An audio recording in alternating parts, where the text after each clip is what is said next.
بسم اللہ الرحمن الرحیم۔ السلام علیکم ورحمۃ اللہ وبرکاتہ۔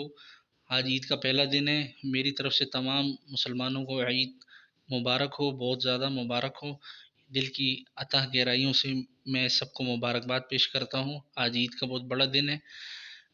اسی حوالے سے میری نظروں سے ایک حدیث گزر رہی تھی، میں نے سوچا ایک ویڈیو بناؤں اس کے اوپر بھی۔ جو لوگ استطاعت رکھتے ہیں قربانی کرنے کی، اس کے باوجود بھی قربانی نہ کریں، ان کے لیے زیر نظر رسول اللہ صلی اللہ علیہ وسلم کا ارشاد گرامی، جو آدمی قربانی کرنے کی طاقت رکھتا ہو، اس کے باوجود قربانی نہ کرے تو وہ ہماری عیدگاہ میں حاضر نہ ہو۔ عیدگاہ سے مراد جہاں پر بھی عید کی نماز ادا کی جاتی ہے، چاہے وہ کوئی گراؤنڈ ہو، چاہے کوئی مسجد ہو، وہاں پر حاضر نہ ہو۔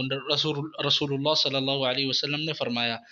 تو قربانی کا بھی وہی نصاب ہے جو کہ زکوٰۃ کا ہے، یعنی جو شخص زکوٰۃ دے سکتا ہے، اس کے پاس 52.5 تولہ چاندی یا 7.5 تولہ سونا یا 52.5 تولہ چاندی کے برابر اتنی مالیت کے پیسے ہوں یا کچھ اور ہو، مطلب اپنی ضرورت سے زائد پیسے ہوں، ایسا شخص قربانی کرے گا۔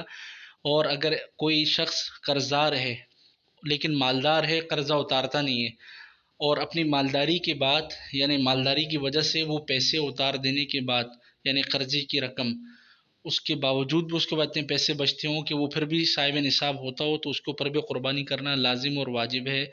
تو یہ پوری دنیا کے اندر سنت ابراہیمی کو پہ عمل کیا جاتا ہے۔ پوری دنیا کے اندر ان دنوں میں قربانی کی جاتی ہے، اللہ تعالیٰ کے حکم کو بجا لایا جاتا ہے۔